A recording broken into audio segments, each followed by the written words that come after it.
बेहद स्वागत है जी सभी स्टूडेंट्स का। एक बार फिर हाजिर हैं, हमारे साथ हैं मनप्रीत सिंह चीमा जी, जो स्टडीज केयर से ऑस्ट्रेलिया के एक्सपर्ट हैं। मनप्रीत जी, आपका बेहद स्वागत है जी। Thank you sir. Thank you so much.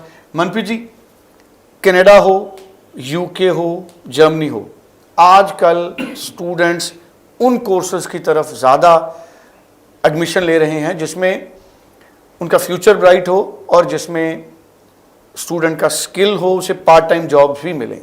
अब ऑस्ट्रेलिया का ट्रेंड क्या है, या मैं कहूं, क्योंकि आप बड़ी बड़ी यूनिवर्सिटीज़ के साथ सीधा डील करते हैं, ऑस्ट्रेलिया अगर स्टूडेंट ने जाना है तो किस तरह के कोर्सेज में स्टूडेंट्स जाएं, या मैं कहूं किस तरह के प्रोफाइल हैं जो एलिजिबल हैं अच्छे अच्छे कोर्सेज के लिए।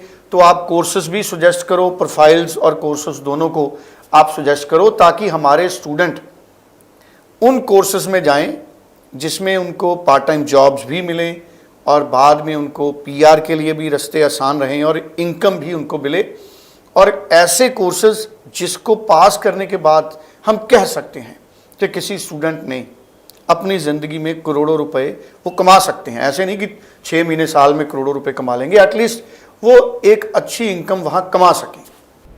जी सर, देखो सर, मेरे को ये लगता है कि कोर्सेज तो बहुत अवेलेबल हैं, बट यस, जो बच्चे ऑलरेडी पुराने जो कोर्सेज चले आ रहे हैं, कि अगर हम नॉर्मल एक आईटी का नॉन मेडिकल के बच्चे से बात करें तो वो बोलता है कि जी मुझे इंफॉर्मेशन टेक्नोलॉजी में जाना है, तो मेरे को लगता है थोड़ा सा बच्चों को अब अपनी थिंकिंग को भी चेंज करना पड़ेगा, बिकॉज आईटी फील्ड बहुत वास्ट हो गई है। आईटी में भी अब बहुत चीज़ें आ गई हैं, जैसे साइबर सिक्योरिटी आ गई है, नेटवर्किंग आ गया है, एआई आ गया है, तो गेम डिज़ाइन, बहुत चीज़ें आ गई हैं जो चेंज हो गई हैं, और इनके साथ बच्चों को और पेरेंट्स को भी थोड़ा सा चेंज होना पड़ेगा अपनी थिंकिंग को लेके, क्योंकि सिर्फ एक स्पेसिफिक एक जर्नल कोर्स लेके फ्यूचर में इतना स्कोप नहीं है जितना कि आप कोई स्किल जो अगर आप कोई एक स्पेसिफिक बहुत अच्छा जो ट्रेंड के हिसाब से जिस चीज़ की डिमांड बढ़ रही है उस चीज़ के अकॉर्डिंग अगर आप कोर्स लेते हो। सेम लाइक इन मेडिकल भी मैं यही बोलूँगा कि देखो, अगर हर बच्चा नर्सिंग में जाना चाहता है लेकिन उसकी रिक्वायरमेंट भी थोड़ी हाई है, बट उसका ये मतलब नहीं है कि नर्सिंग के अलावा बच्चा कुछ कर नहीं सकता है, जब बच्चे का फ्यूचर नहीं है ऑस्ट्रेलिया में। देखो सर, नर्सिंग के अलावा हेल्थ साइंस के बहुत अच्छे कोर्सेज़ हैं, ठीक है, बायोमेडिकल साइंस एक बहुत अच्छा कोर्स है, बायोटेक्नोलॉजी है, बायोटेक्नोलॉजी की भी बहुत वास्ट है आगे जॉब। अगर आप देखो, बच्चा हमेशा कोर्स देखता है लेकिन उसके करियर आउटकम नहीं देखता, वो नाम पढ़ लेता है। मैं हमेशा हर बच्चे को सुजेस्ट करता हूँ कि जब भी किसी भी कोर्स को सिलेक्ट करना है तो यूनिवर्सिटी के वेबसाइट पे जाके उस कोर्स के कंटेंट को देखें कि उसमें सब्जेक्ट्स क्या हैं, और उसके करियर आउटकम का एक ऑप्शन होती है, उसके करियर आउटकम में जाके देखें कि करियर आउटकम में क्या बनूंगा ये चीज़ करके। अगर बच्चा उस चीज़ को देख के कोर्स सिलेक्ट करेगा तो मुझे लगता है कि उसको और ईजी हो जाएगा अपने फ्यूचर में ये सिलेक्ट करना कि मैं एक्चुअल में करना क्या चाहता हूँ, ठीक है। सेम लाइक इन, अगर हम मेडिकल नॉन मेडिकल की मैंने बात करी, ऐसे ही अगर हम कॉमर्स वाले बच्चों की बात करें तो हर बच्चा बोलता है जी बैचलर्स ऑफ कॉमर्स कर लो या अकाउंटिंग, लेकिन कोई फाइनेंशियल प्लानिंग के बारे में नहीं देखता है, कोई बैंकिंग के बारे में नहीं देखता है, जो कि बहुत अच्छे कोर्सेज हैं ये दोनों, फाइनेंशियल प्लानिंग और ये बैंकिंग। सेम अगर मैं आर्ट्स वाले बच्चों के लिए मैं बात करूं तो मैं वही बोलूँगा कि हर कोई हॉस्पिटैलिटी में नहीं जा सकता, टूरिज़्म के बहुत अच्छे कोर्सेज़ हैं और जर्नलिज़म के कोर्सेज़ हैं जिनमें बच्चे को देखना चाहिए कि हाँ मेरे को, क्योंकि इनमें कंपटीशन कम है। अगर हम दूसरे कोर्सेज़ के अकॉर्डिंग पैरेलल इनकी रेशो निकालें तो इतना बच्चा इन कोर्सेज़ में नहीं जाता है। मेरे को लगता है अवेयरनेस भी एक चीज़ है जिसके कारण बच्चे इन कोर्सेज़ में नहीं जाते, बिकॉज कंसल्टेंट्स उनको ऑफ़र ही नहीं करते हैं ये कोर्सेज़। तो अगर बच्चों को ये कोर्सेज़ ऑफ़र किए जाएं, अब एक मैं एग्जांपल देता हूँ कि जैसे हम सोचते हैं कि बीएड इज़ कंपलसरी अगर किसी ने एमएड करनी है ऑस्ट्रेलिया में, लेकिन कुछ यूनिवर्सिटीज़ हैं जहाँ पे एमबीए प्लस एमएड के कंबाइंड कोर्सेज़ हैं जहाँ पे बीएड के बिना भी आप एमएड कर सकते हो। बट द थिंग इज़ कि उसकी नॉलेज कौन देगा, बच्चे को बताएगा कौन? अगर हम कोर्स ऑफर ही नहीं करेंगे तो बच्चे को पता ही नहीं लगेगा कि मैं ये कोर्स कर सकता हूँ। अगर कोई बैचलर्स वाला बच्चा किसी भी बैकग्राउंड से रिलेटेड है, हर बच्चा मास्टर ऑफ टीचिंग कर सकता है, लेकिन कोई ऑफर ही नहीं करता क्योंकि उसकी रिक्वायरमेंट ज़्यादा है मास्टर ऑफ टीचिंग की। तो ये थोड़ी थोड़ी चीज़ें अगर बच्चा ये ध्यान रखे या कंसल्टेंट ये ध्यान रखे तो मुझे लगता है कि बच्चे का फ्यूचर भी सिक्योर रहेगा, और यस अगर हम बिजनेस पॉइंट ऑफ व्यू से भी सोचे तो बच्चा भी रेफरेंस उसी को देगा जो खुद खुश रहेगा वहाँ जाके।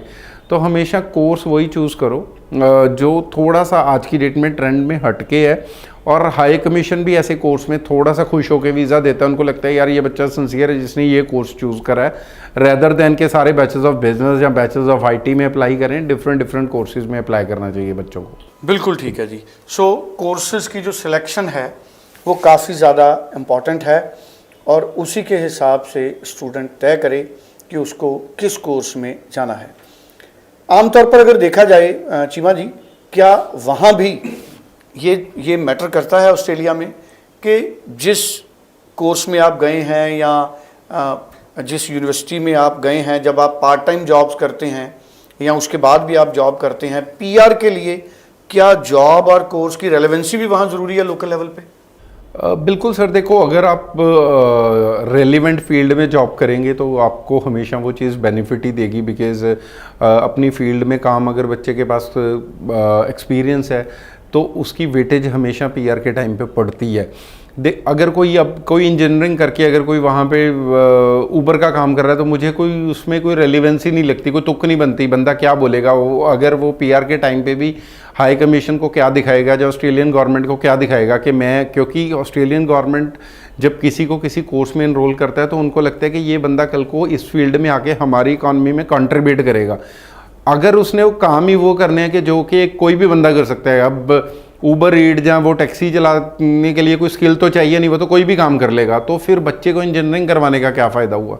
तो हमेशा ट्राई कीजिए कि अपनी फील्ड में काम ढूंढो, ताकि कल को आप जस्टिफाई कर सको कि आप एक एज अ जेन्युइन स्टूडेंट आए थे यहाँ पे और आप जेन्युइनली उनकी इकॉनमी में कंट्रीब्यूट करना चाहते हैं। अगर आपके पास एक्सपीरियंस अच्छा होगा किसी रेलिवेंट फील्ड का तो आपको हमेशा प्रेफरेंस मिलेगी परमानेंट रेजिडेंसी के टाइम पे। बिल्कुल ठीक है। अच्छा, एक बड़ा सुना जाता है कि पीआर बड़ी मुश्किल है ऑस्ट्रेलिया में, किन लोगों के लिए पीआर इजी रहती है ऑस्ट्रेलिया में?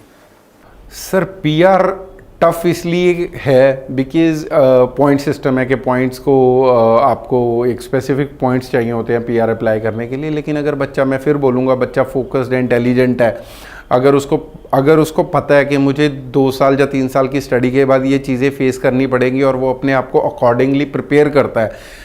अगर आप एजुकेशन ख़त्म होने के बाद एकदम से इन चीज़ों में आओगे तो आप बहुत कंफ्यूज, और बच्चा भी डर जाता है कि यार मेरे को तो आइल्स में भी स्कोर चाहिए, मेरे को तो इस फील्ड में जॉब भी ढूंढनी थी, मेरे को उस चीज़ के भी पॉइंट चाहिए थे। तो बच्चा उस कन्फ्यूज़न में और डर जाता है और ज़्यादा स्टेप बैक कर जाता है चीज़ों में, मेरे को लगता है। तो बच्चों को, अगर बच्चा फोकस है, उसको पता है कि मुझे 3 साल बाद पीआर भी अप्लाई करनी है, उसके लिए मुझे आइल्स में स्कोर चाहिए, वो साथ के साथ प्रिपरेशन करता है, क्योंकि आइल्स की तो 2 साल वैलिडिटी होती है। अगर आप 3 साल की स्टडी है तो आप दूसरे साल की एजुकेशन कंप्लीट होने के बाद ट्राई कीजिए आइल्स का देने का, बिकॉज आपके माइंड में तब प्रेशर नहीं होगा कि मेरा अगर पॉइंट्स नहीं भी आए तो कोई बात नहीं, मेरे पास अभी 1 साल है, मैं कभी भी ये पॉइंट्स ले लूँगा। लेकिन आप एजुकेशन कंप्लीट होने के बाद जब पेपर देते हैं तो आपको एक एंजाइटी हो जाती है कि यार मेरे बैंड नहीं आ रहे, अगर बैंड नहीं आएंगे मेरी पीआर नहीं होगी।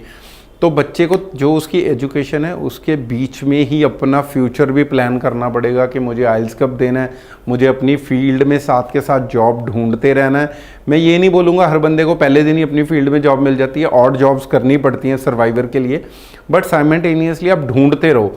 जब भी आपको जॉब मिले छोड़ो ना, $1-2 ऊपर नीचे भी मिल रहे हैं, अपनी फील्ड में जॉब को हमेशा प्रेफरेंस दो। जब भी आपको जॉब मिले, आइल्स आपके हाथ में होगा, एक्सपीरियंस हाथ में होगा, तो आपकी इजीली पीआर हो जाएगी। जी चलिए, thank you so much. Screen पे नंबर है, मनप्रीत चीमा जी से आप बात कर सकते हैं, स्टडी केयर के ऑफिस में बात कर सकते हैं।